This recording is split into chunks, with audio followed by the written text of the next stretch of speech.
Everything. Oh, good. It'd be nice to do something, right? It's all ideas. I find you have around.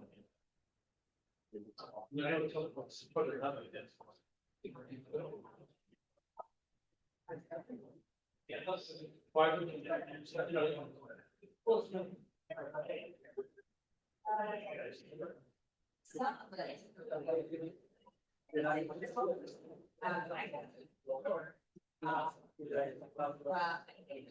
All righty, I'm gonna start on time, finish early, guys. So it's time. We're gonna start on time. I was hoping we'd have a few more people, but I'm gonna go with the people that are here are be boisterous and ask questions and be able to share the message you're gonna hear tonight. So tonight's gonna be a little bit different than the previous two. We're going to give you some information, but we're also going to participate in some stuff too. We'll get to that. And it's just breaking up. It sounds like it's breaking. You hear me okay? Keep it close. Keep it close to my mouth? Yeah. Okay, gotcha. All right. So I always like to start a meeting by saying if it's a good meeting, what's going to happen?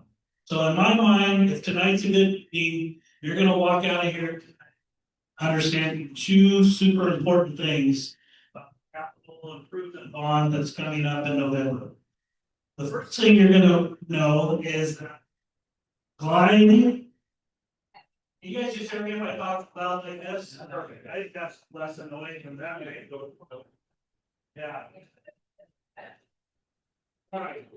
The first thing you need to know is that glide is in a unique window, and that window it's narrow, and I'm going to talk more about that. We have an opportunity for the current bond to end and a new bond to begin, and that bond rate stays the same. And if we do that, the Glide School District can generate $16.5 million. That's a very unique window we're in. If we miss this window, we'll never have this opportunity again. Glide will never have this opportunity again. The second thing, if this is a good meeting, you're going to walk out of here understanding that the Glide School District qualifies for a grant from the state of Oregon for an additional $6.1 million if we pass the bond. If we don't pass the bond, that money goes to another school district. So those two things are super important to understand. And I know I sound like a salesman, but I have to be a little bit because you need to understand that this is really unique for Glide, and it's really unique for the Glide School District and the Glide community. We're going to get into the why behind all that tonight. So I want to introduce a few people before we get started into the actual agenda. I want to introduce our board of directors. These are your elected officials that operate and run the school district. And they are Tracy Adave, who's your board chair. Tim Shaw, who's your board vice chair. You have Janet Holland sitting in the middle as a director. And Dan Metz, I know is scary, Dan Metz as another director. And John Quimby is your 5th board member, and he's on a fire right now, so he couldn't be here tonight. We also have some people that are joining us that have helped us with this process. The first thing we had to do to be eligible for that awesome grant is we had to do a facilities assessment. And so we hired, I think this is in my agenda, I'll probably get ahead of it. We hired John Stapleton and his crew with West Architecture, Pivot, well, how do we say Pivot, and they came and we'll get into more what they did in a little bit. And so this is John Stapleton. And then we hired a bond leader, if you will, a guru at his company, Assist. Did I get that one right? And anyway, Kyle is leading this. And between Kyle and John, they have so much knowledge and they're able to describe things in the way that shows the benefit to the instructional practice, to the actual student experience. And that's what I most appreciate about it. So they're going to be helping me.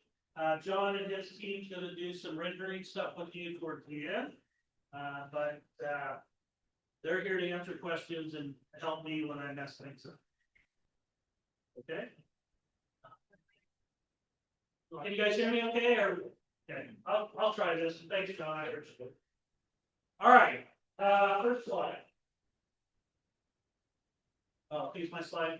All right. I know that's a long ways away. We do have copies if you want one to look at. But this is what I was talking about at the beginning. These are the two things that we really need you to understand and share with people, as many people as you can. And you'll never hear me say you need to vote yes or no. My job is to give you the information so you can make a decision. You can share that information with your people so your people can make an educated decision. Okay, the first thing is actually the slide on the right. That's a chart showing that the bond that was passed in July in 2007 is expiring next year. So it's ending next year. It's anticipated, so in 2007, the July School District voted for a set dollar amount. Over that 20-year period, you've paid back that debt. So we're asking you again to do that same thing.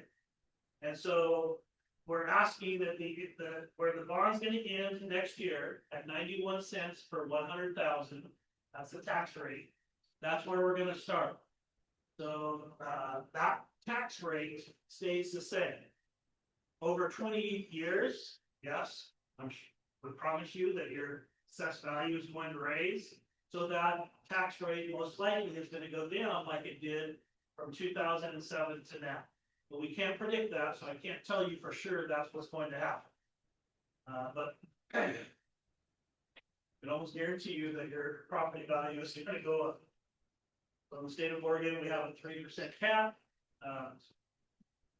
If that's assessed, that means they're generating more funds, and so the tax rate goes down because you're only obligated for that $16.5 million to pay. Okay. We have this election in November. And if for some reason it doesn't pass in November and the board directs me to go in May, we would go out for another attempt in May. And once, if we fail in May, then that window closes. From then on, we would have to go back to the community asking for the whole amount again. And I don't know if you follow bonds, that's where Kyle could probably jump in. Percentage of districts passing a new bond, which means that the obligation for that tax rate grows, is not very high compared to a bond that is ending and then you're asking to just extend it like we are right now. So that's the window I'm talking about. So in November or May, if we don't have the bond, that window of opportunity closes, and then we would regroup and figure out what we need to do in the future. The other diagram on there, the pie chart, is a visual of showing you that if we keep the tax rate the same, we can generate $16.5 million. And then in addition to that, we've already been told that we qualify for the $6.1 million awesome matching grant. That money, every person in the state of Oregon puts money into that account. So in essence, you're already paying for that money. If we pass the bond, we're not obligated to pay that money back. So I like to call it free money. Kyle gets a little nervous when I say that because we've all paid into that already. What we do know though is if we don't pass the bond, then we don't get that money, and that money goes to another school. So I think those two things are really important for the community to understand. Okay, I probably went through a lot of these. So this slide just shows that the bond is expiring next year, and we keep the tax rate the same, and then we're able to generate that $16.5 million. I talked to you about the two voting windows. If we miss these voting windows, then live will start all over again, asking voters to for a new capital improvement bond. The one piece I left out a little bit, Kyle does a much better job of this than I do. Why a capital improvement bond? In Oregon, that's the mechanism for school districts to build new buildings. That simple. We get a state school fund that pays us for every student that we have in school. That money really is for staffing and overhead costs. So, our buses are keeping our facilities up, fuel, keeping the lights on, and then our people to work with our kids. Beyond that, there isn't money to budget to build new buildings. So the capital improvement bond process is really the only way to build new buildings. Okay, next slide, please. This is just a real quick overview of what's taken place in the district so far. So the board of directors, who I introduced earlier, they directed me to prepare the district to go for a general obligation bond. And doing a leveling bond, which means that when the 2007 one ends, new one begins. What I've done, what the district has done to prepare us, is we worked with Piper Sandler to conduct our general obligation bond levy rate analysis. That's how we know that 91 cents today will generate $16.5 million. They're the companies that will help us once the bonds pass, gather that money. We should start having access to that money by February, but the securing groups, construction companies for work usually is about a 6-month process. So my goal would be to start construction sometime in the summer of next year. That's wishful thinking. That's my goal. I talked to you about how we set ourselves up by doing a facility assessment. We utilize TAP grant funds to do that. That's when we hired John and his crew to do that. And when they came, they looked at all our buildings, they did surveys, they talked to students, they talked to staff, they talked to community, and they put together a report on what our current state is and what new things could enhance the educational process for our students. And that's where these projects have come about. And we'll get into more about the why behind the projects in a little bit. So Pivot did that. They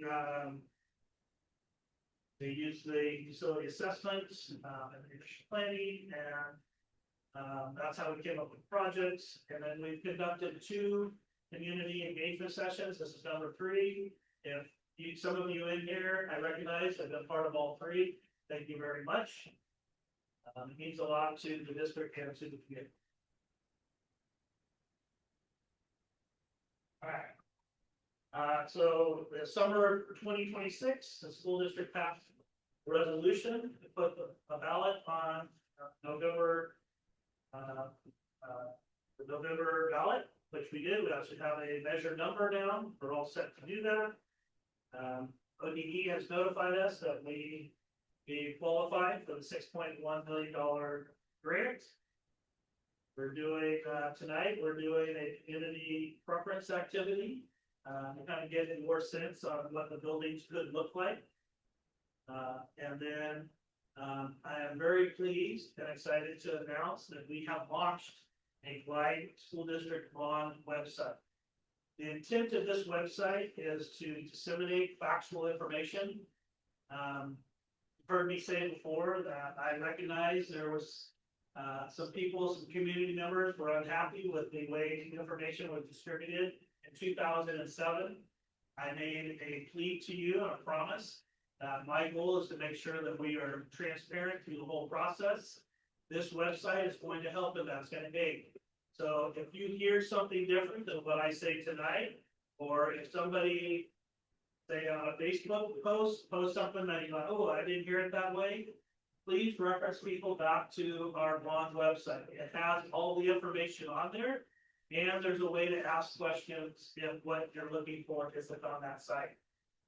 Behind John over there, as you walk by, you can click on the QR code and it'll take you right to the bond website. If you go to our school district website, right in the middle of the page, you'll see a link where you can click on the bond tab, and it takes you right to our bond books. So some people out and played with it. Is it working? Oh. It was working with other people. The other one is, I'll get to that in a little bit. Okay, so super excited about that. So that just went live yesterday. Okay, in the fall, we're going to conduct some more community engagement sessions. They're going to look a little different than inviting people to a large group. We're calling them porch visits, and I'll get into that a little bit more. But if you have a group of people that is in your network and you want me and some other people to come to your house and share information about the bond, we can take renderings. I'll come and talk to 2 to how many other people you want at your house and share that information with you. That's the porch visit is on the left-hand side. It's a way to sign up to get that. We'd love to come to your house and share that information with your network. We are going to mail, well, hopefully you've seen information come to you in the mail. There's going to be more information that comes to you. We're going to mail information to residents. Hopefully until you get sick of seeing it, because I am a firm believer that you can't disseminate too much information. It's super important to me that you get all the information, you share the actual stuff, actual facts. And then the other thing I want to offer, and we'll offer it on our website too, is an opportunity. If you want to come and tour our facilities and have me show you what a pedestrian campus would look like, I would love to do that with you or a group of people that are interested in it. So that invitation is out there.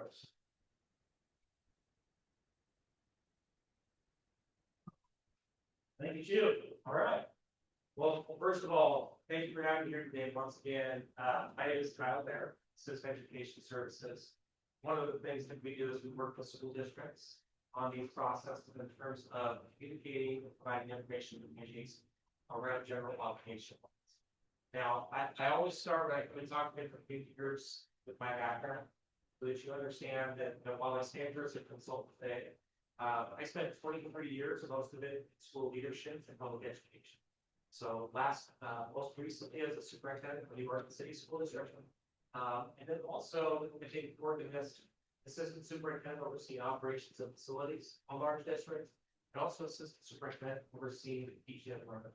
So when I talk about this next part, I talked a little about the bond with you tonight. And then additionally, if you ask any questions of me, I understand I'm coming from the same seat that Robert's been in, of being able to see what do we provide our kids every day, what do we need to be able to provide our kids every day, and then what are those challenges specifically related to facilities that many of us in Oregon are facing right now. Okay, I think many of you are aware that most of our school facilities in Oregon that we're going to school in were built typically in the 50s and 60s.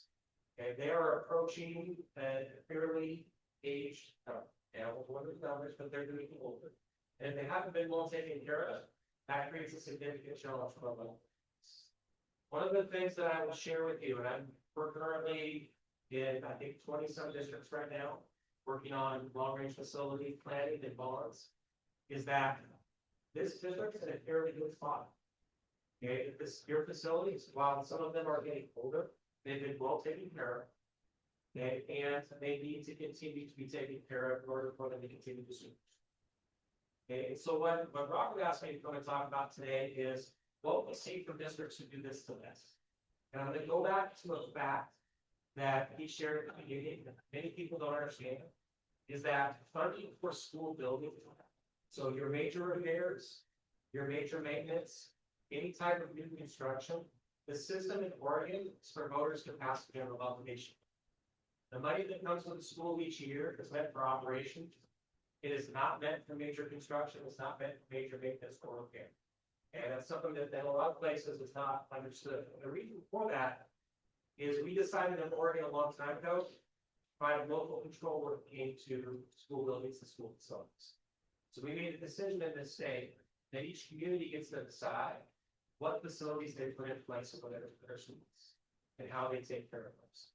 And what often becomes the misunderstanding is a lot of communities think, a general obligation bond for the school district to do something additional.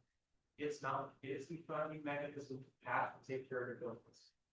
What I see most often in Oregon that I'm not seeing here in July right now is they will let a bond rate fall off the books. So like you, they'll have an expiring bond rate that will fall off the books. Taxpayers will get used to not paying anything towards facilities. Facilities will continue to deteriorate. And by the time the district gets back to going to the voters to take care of the things that they haven't been taken care of during that time, the cost becomes pretty significant. I work in several districts right now where they're looking at their needs, and they know they can't come anywhere near meeting those needs for what they can ask the taxpayers to support them, because they've let those fall off the books. So what Robert asked me to talk about today is what a lot of our districts that are doing well, facilities wise, which tends to mean they're also doing well with their budget in addition, because they're not paying extra money to take care of facilities, is what we call a phased approach. Okay, meaning they find a tax rate over time that their community is comfortable. And that's different in every community. We see ranges from 50 cents, $1, $2. See, gets up as high as even $3 to $4 per thousand. They find that area, and then through refinancing or through when their bond expires, when that rate is going to fall or drop off, they go back to the voters with the ballot measure, and they ask them to do maintenance and major repair, new constructions, things of that nature. That's the situation that Lions in right now. You have an opportunity with your facilities being in the good place that they're in right now to continue that path moving forward, another commitment and voter approval of the bond measure. That will push you into a phased approach where now the district can come back somewhere between 10 and 20 years when you're able to refinance to save voters money, or when that next bond expires, to then come back to you again. And the other thing that's very unique now is what Robert talked about as well. Since 2016, so for the last 10 years, the state has put forward that awesome. So with the bond that the district's putting in front of you to maintain that tax rate, you also have an opportunity to have 25% of the construction and renovation was done paid for by the grant. That's also a very big opportunity to see. So just sharing what Robert asked me to share, you have an opportunity to get in that phase approach as a community where you continue to kind of maintain that tax rate that you're used to. And over a 10 to 20 year period, continue to redo that to keep these facilities in good shape, take care of the investment we've already made, to potentially add to that investment as well too for each students. And so if you've got any questions about that towards the end, please come and see me or anything else to help with that. But Robert just asked me to share that. And I want to say one last thing before I hand over the imaginary mic, which is I get to work with a lot of school districts. I do want to say, and I would challenge you to ask questions in your districts. I have found this district to be very transparent through this process, and really wanting to the point of making phone calls to a lot of people who come to these events, wanting the community to understand what it is they're making a choice. Okay, not trying to sell it to you, but trying to do what you think the community will value, what will be better for your kids. It's not like that in every community. Very fortunate to have the leadership and the staff. Thank you, Al. All right, I think what I want to do now is pause a little bit. And has any of that information drummed up any questions regarding the two important facts that I want you to walk away with tonight? Any clarification that we can help you with? No question is a dumb question. All the teachers are in there. Wow. Oh, dang, I thought we did a perfect job.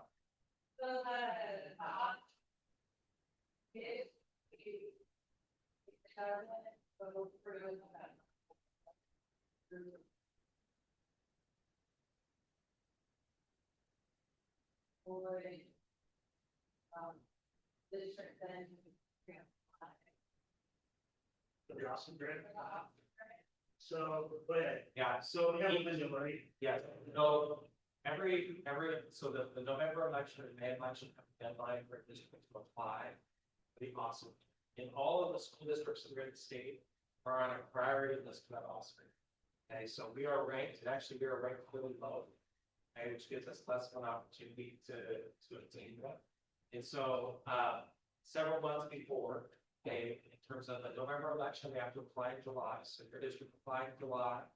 And when they went over, we were given, the opportunity to have that grant this election.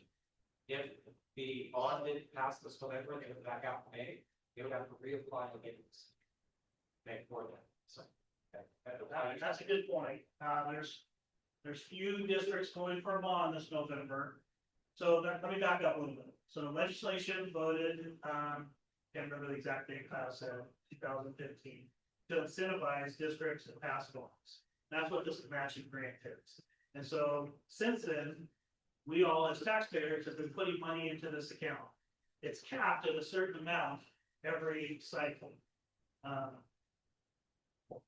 We happen to be, which I don't understand why, but we're very low on the priority list. 171 out of 191. But there weren't very many people that went out for bonds this time. So just because we got it this time doesn't necessarily mean we did it next. I think you look at this.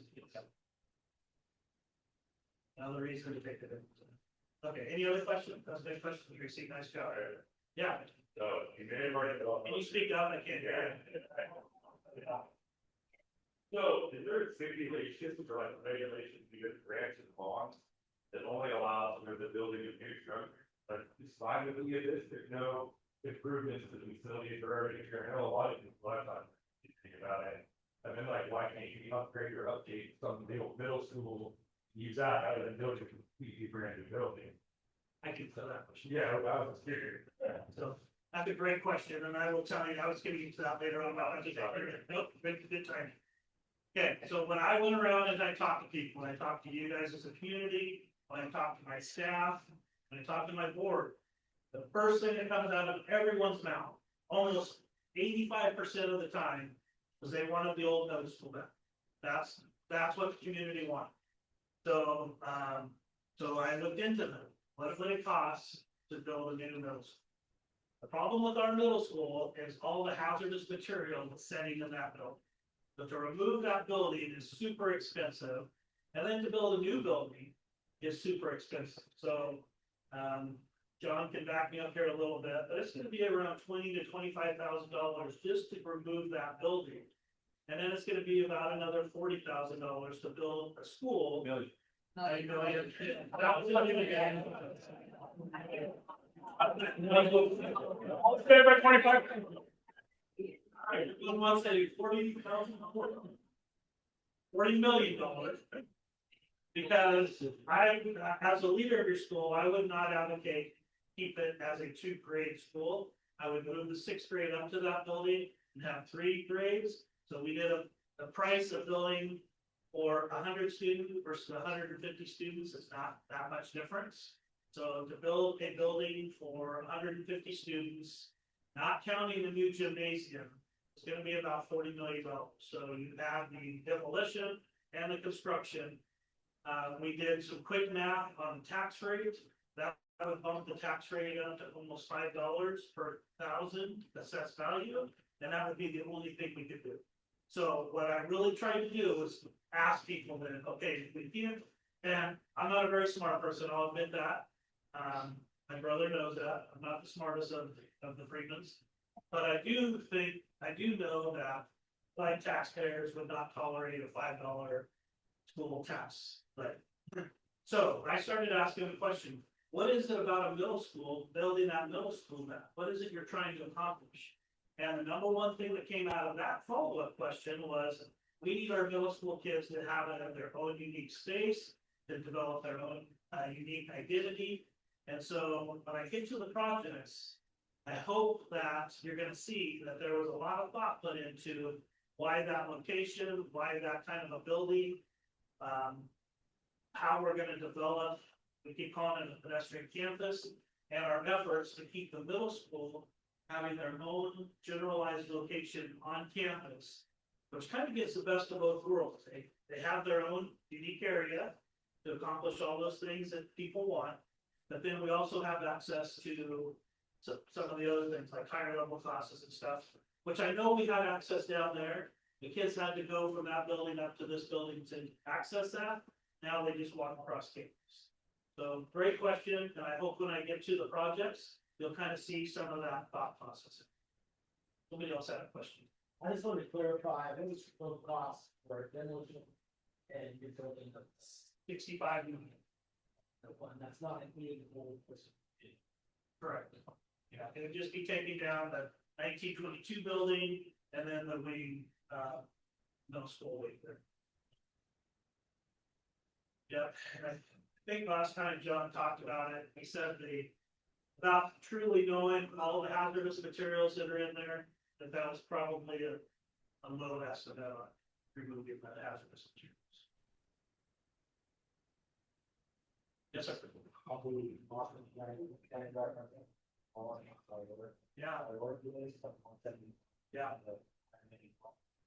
Assuming everybody that's going out there this year. Gets approved, whether it's a new bond or a bond. Does that mean that at some point that mark kind of moves up, or is it, what does that do to us, 871 month? And So that's the process that Kyle talked about. We applied, all the school districts in Oregon applied. I want to say there were 10 school districts and maybe even out of that 10, some of that top. But all the districts that applied for the November election, there was enough money in that pot to fund their awesome. We don't know what that would be in May. So, they're not going to lower that. We're guaranteed that money. It would pass it.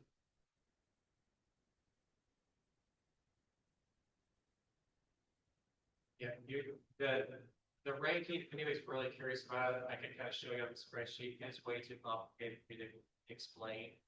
But it has to do with students' property values. Like there's a bunch of different things they take into consideration. And it's really just to rank if they have too many people apply during one of the election periods, so that they've got a way to figure out who's in and who's not. And I will share just so you're aware of this as well too. If a district doesn't, it's going to look like we were this time, and they apply for it, they go on a wait list. So if there are people that were approved and don't make it, and you're on a wait list, there's still a chance that you could get that funding as well too. But in this case, for this election, what you need to know now, we've been approved, so if it passes, you get that extra 6+. I haven't figured out why we're on that ranking either. And I also know that when they rank wide, with our socioeconomic status of our families, we're ranked as a pretty wealthy district. And I know for a fact that students that are walking our halls, we have just as many students in poverty as our neighboring school districts. So I don't know why our ranking is where it is. The only thing I can think of is that Glide is blessed with some really high value property in the Glide School District, which I think does raise that figure up. I don't think it's an accurate representation of the kids actually walking in the halls. And both of our principals are here, and we have several teachers. Kudos to our staff, making sure that all of our kids have the same experience. We don't have to happen. that's the side of our district, like just the principal miles that was under, and I incorporated some of that, but, I don't know, it might, like I said, I'm just as confused as Kyle is. I think it's more to do with some of the high value properties in our region. And less with the vastness of it.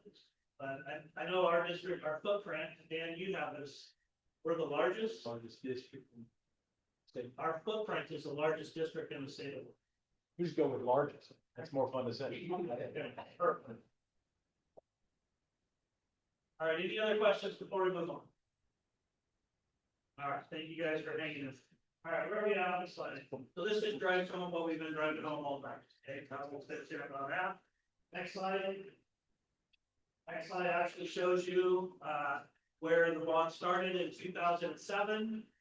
Glide voted for $1.08 tax levy. And because property value has grown over that 20-year period, that tax rate has lowered to 91 cents.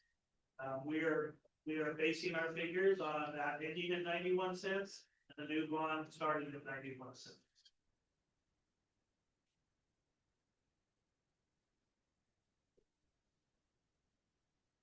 Right, now we get into the fun stuff. That's gonna be really hard to say. Okay, we're gonna start with the elementary. So what I'd like to do in this segment is I'd like to explain the why behind the projects. I only had it one time, and, but I know that that sentiment might be out there with people, like, it looks like you just generated a bunch of money and then now you're just are trying to build a bunch of stuff. Well, there's a why behind what we're trying to do, and that's what I want to explain to you tonight. It's not just that, oh, we can get $16.5 million, now what are we gonna do with that money? So we talked about John and his crew doing the survey, we talked to our educators, we talked to our students, as we talked to our students, and these projects came out of that process. So at the elementary, there's a huge need for another gymnasium down there. So we started this, if you recall, in our first meeting, talking about a full-blown gym with classrooms built off of the side of that gym. Well, the more that this evolved and the more that we talked, professionals and different eyeballs, we already have a gym at the elementary. What we really need is a cafeteria space, because that's the rub at the elementary school, is that when we do breakfast and lunch, then our PE classes can't use the gym. So instead of building a huge gym, that would be an addition, we really need a cafeteria.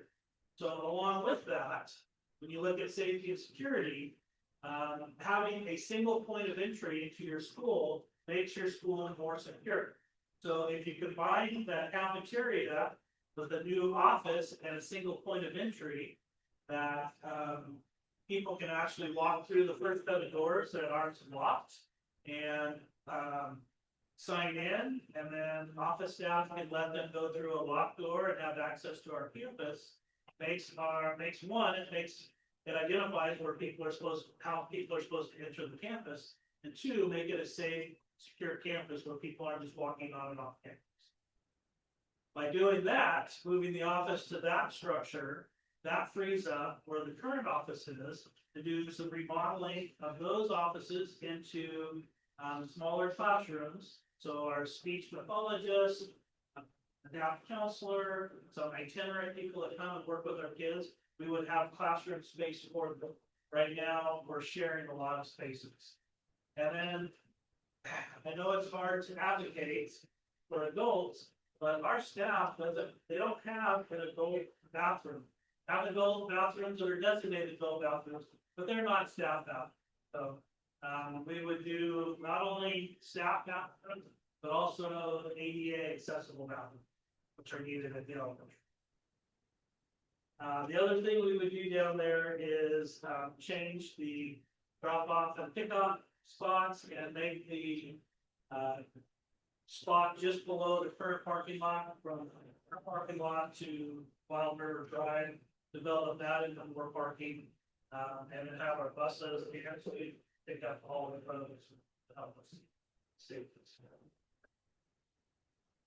So that's at the elementary school. Any quick questions about the elementary school? Would the goal of this be a change? I'm sorry. Would the goal of that also be a extra parking? So the parking behind the gym would be staff parking, and we'd have staff entry that way. And then also when we had events down there, we could open that up too, because if you've ever been to an event, assembly, a wrestling mat, or something at the elementary school, you gotta get there quick, because otherwise you don't have a place to park. We would try to expand that out for like evening events and stuff. Okay, next one. All right, this is where I hope I can show you that some thought was put into this. So the first thing we want to do is we want to build a new middle school building. It has 5 classrooms. We have some renderings that we'll show you. It'll have a commons area inside the building for shared learning. That building would also have individual accessible bathrooms and a foyer lobby area. And then off of the back side of that building would be a multi-purpose room. that could be used for, I have a full list of things, ideas for that building. So, during the day, they could be used for PE and activities, in that building. Our dance club, our cheerleading club, and thank you to the cheerleaders for being here tonight. Always are trying to find places to practice, a dedicated, mat room during wrestling season. Our, drama club, our band and choir can all use that space or free up other space. We have a need for space. Kyle did a great job when he did his assessment of our district. I think John even said this too. We are, land rich, space poor. We have a lot of land. We don't have a lot of space to do stuff with. I need to have space for kids to do stuff in. The board in their strategic plan, really put an emphasis on extracurricular activities. If that's really the direction we want kids in extracurricular activities, because we know the benefit of that, we need places for them to do their extracurricular activities. So we would have a multi-purpose room there. And if you can see, you gotta see orange building on the left, and what you can't see from here is that green dot, right? That's labeled middle school courtyard. So that's a middle school. That's the area. There's not a high school class that's going to be up there. That spot is dedicated for the middle school, for 7th to 3rd. Will they interact with high school students? There will be some interaction before school, after school, we get on the buses, and if middle school students are accessing high school level classes. Which was no different than when they were down below. Now they're just walking across campus instead of having to walk all the way from. The other thing what this does is it allows us to form a perimeter around the building and fence in and make it a pedestrian campus. I know a lot of you people that are longtime live residents are just used to going through the middle of campus. I have never been part of a school district that has had a street that goes through the middle of campus. What this does is it allows us to mark that perimeter, get rid of Alexander Lane, that goes through the middle of campus, and redirects Alexander Lane to behind the gym here and out this entrance and exit. Again, making that a much safer campus. All right. Question?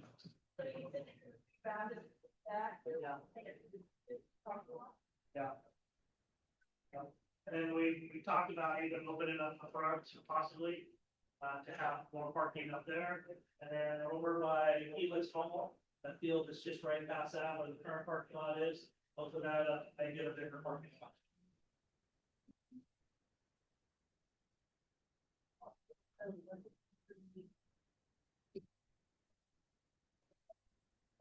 It'll be an adjustment, but I think that outweighs having buses. Every day I watch buses go across our campus and our kids weaving in and out of our buses.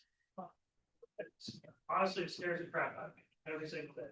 So I know it will be an inconvenience and we'll put more pressure back here. My promise is we'll work on that, try to do the best we can. Exactly. Make sure that then we teach our kids, the rules around that, all that stuff. I just cringe watching cars drive on our campus. Does building 6 move all of the middle school students out of the business of the hardest? Yes, yeah.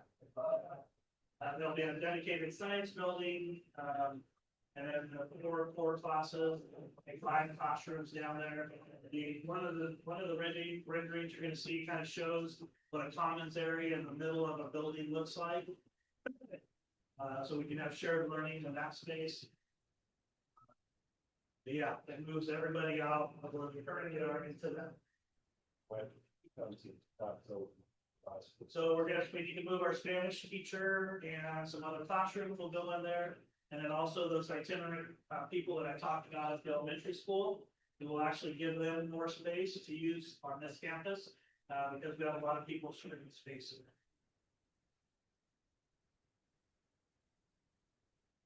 Great question.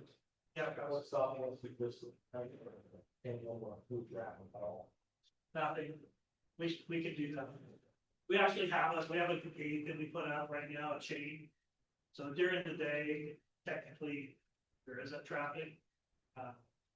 But I just like the idea of just securing it, hardening it a little bit, so it isn't common. As part of this project, like, we said that rather than big rally, they want to stop. We are here, so there'll be a hard stop over by where the new middle school building is, back to the choir room. And then a hard stop up here, where the ag building is across the Helix Hall. Those will have gates in case we need to open them up, as first responders would. But they'll be closed most of the time. Other than new buildings, especially your estimate of what additional maintenance is. That's a great question too. We actually have our maintenance guy here. He likes to speak in front of crowds. We feel like we have the staff to do that. Along with that question, people always ask too, so what's gonna happen as construction takes place? All of these proposed buildings can actually happen as school takes place with really minimal impact to the education process. So it's not like we're gonna rent a bunch of portables and relocate kids. We could do everything. We can run schools, business as usual, do those construction projects with pretty minimal disruption. To get to the athletic complex, you'll see where we're going to move the district office and the IT department. But as far as the students, pretty minimal disruption. And as far as expanding our footprint, we feel like we have the staff to do that. But just like every year, we evaluate that, what our needs are, and if we are overstaffed, we reduce staff. If we have a need somewhere, we hire within our budget process. The mobile currently also. So let's go to the next slide.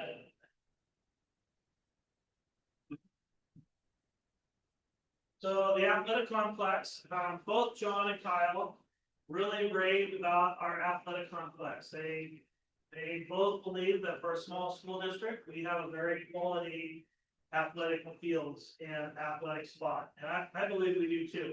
Clyde has held a lot of value in athletics and has done a great job of developing current athletic complex where it is right now. The irony is we don't have anybody supervising that investment. So we have a lot of investment down there, but nobody's down there. So, if you recall where the middle school building is going to go, it's where the district office modular is right now, and the technology modular is right now. So those modulars have well exceeded their lifespan.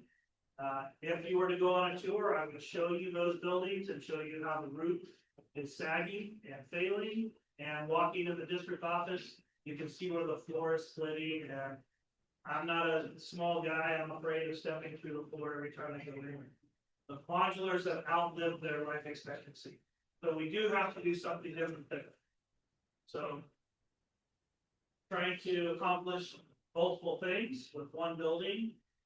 For a very reasonable amount of money, you can build a single gable building and relocate district operations to the athletic complex. And it gets the district office off of this campus, which is a positive thing. And it gets supervision to help secure our investment that we have in the athletic complex. Along with that, down there, and came out of the surveys and talking with students, particularly student athletes, is the need for an indoor practice facility. Ironically, this building is one that I get the most questions about, but it's also the very least expensive building to build. So the need for an athletic complex comes when we have so this time of year, we worry about smoke and heat, and a facility like that would allow us to continue to have practice. South Umpqua is our closest district that houses anything like this. If you have questions, I strongly encourage you to go to their facility. You can, it's turfed on the inside, there's electronic guide gauges. You can do soccer, track, baseball, softball, football. Almost every outdoor sporting activity can practice in that facility. Softball, you can actually set up a regulation infield and 100 by 100 building. Baseball, you're about 10 feet short, but you can still do a lot of drills. To help your team. Football can run their drills in there. It's just a way to support our student athletes without putting them in a gym. I don't know if you ever watched a football practice at a gym, but gyms aren't built to have football practice. Those are the two projects down at the athletic complex. John and his team has done financials on the construction of all these projects. And we do come in under our budget, and we are able to do everything that I just talked about tonight by keeping the tax rate the same.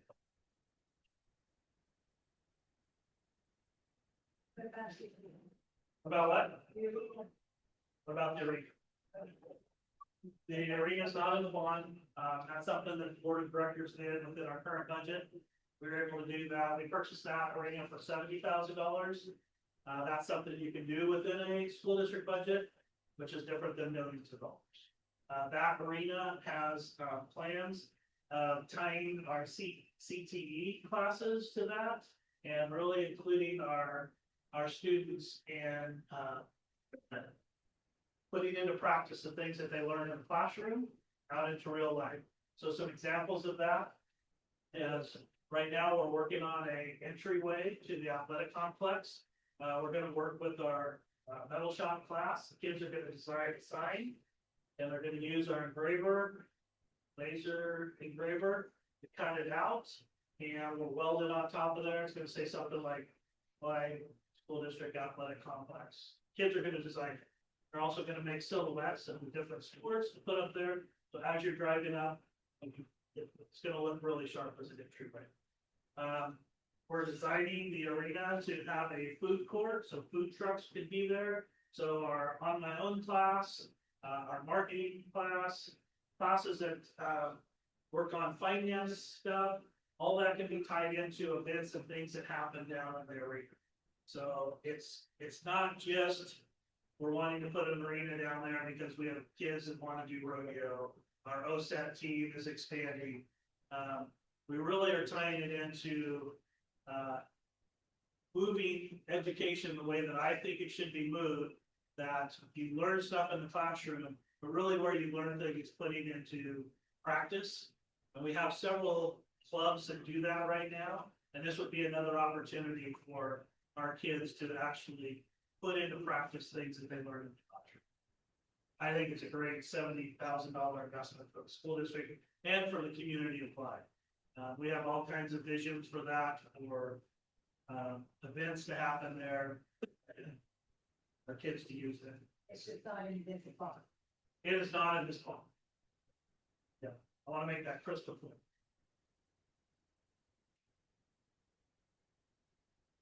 Any other questions?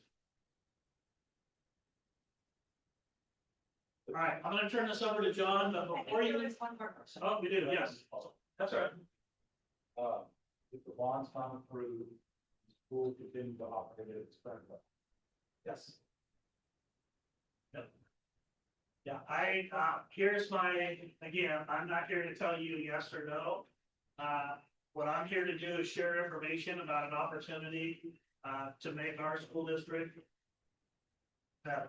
And I think when a community invests in their school district, they're not only investing in the kids, future kids, and the school district, they're also investing in the community. I can talk to a couple principals here. We've had families move into the Glide School District this year because they did their research and they want their kids to go to the Glide School District. And so I think continuing with this bond, continuing to improve the district is also continuing to grow our community. Yes, sir. I know, you don't want me to say anything. You know, it's. Has that ever stopped you before? What I thought, but you said a word, and but it kind of, to me, it kind of got glossed over, and that was investment. This isn't for fixing anything tomorrow, or today rather, it's for tomorrow, and many tomorrows. We've got this issue that we're seeing, and we have this opportunity to get this awesome grant and this building, bond that's gonna take us into the future. Again, luckily, we're not in that position. Kyle can probably relate to that some of these schools are in desperate need because of, what do they call that, offset maintenance? Or deferred maintenance, I think is the word, and pushed it back. I know, Anchorage School District is in that position, and they've passed a couple of bonds and then used the money for something else or whatever, and they're having to close schools because roofs are falling. Luckily, Clyde's been really good at that, at keeping things up. And we want to also service the students, and that's what this is, what's behind all this, is to service the students tomorrow. And help for today, but.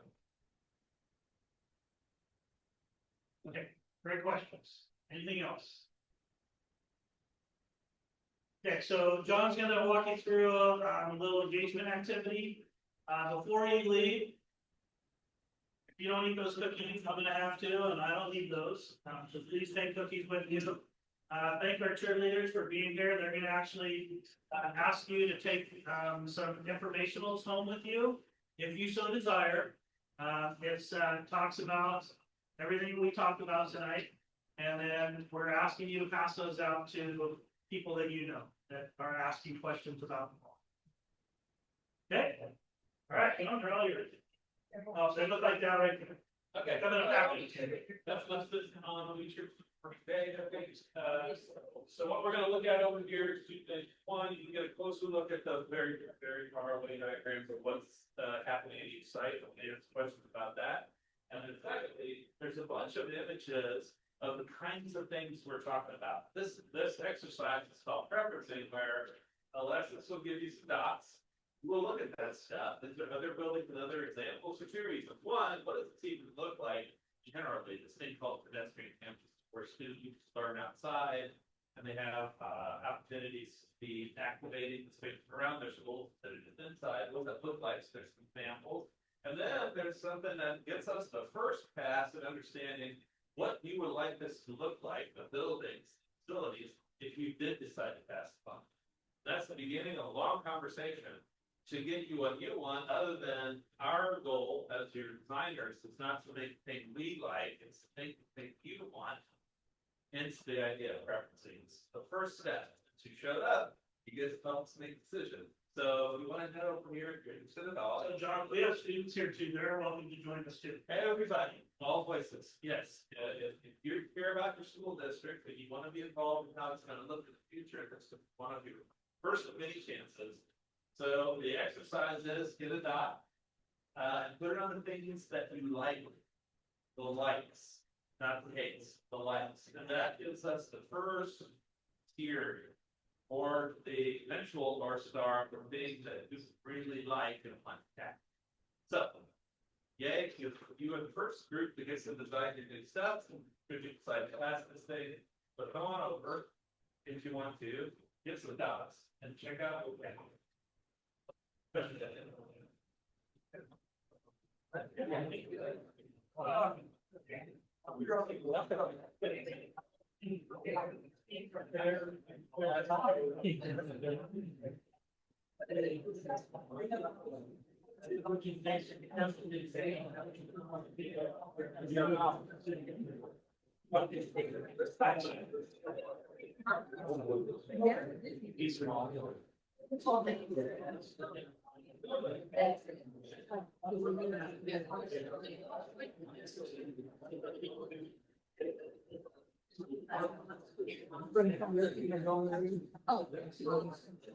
You have to write it up. Yeah. That's right, you better for sure.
I mean, Yeah, that's great.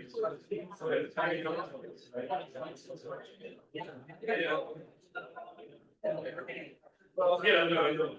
No, yeah, no. Yeah. Oh, yeah. Of course. I get back to it. Yeah. Oh, yeah.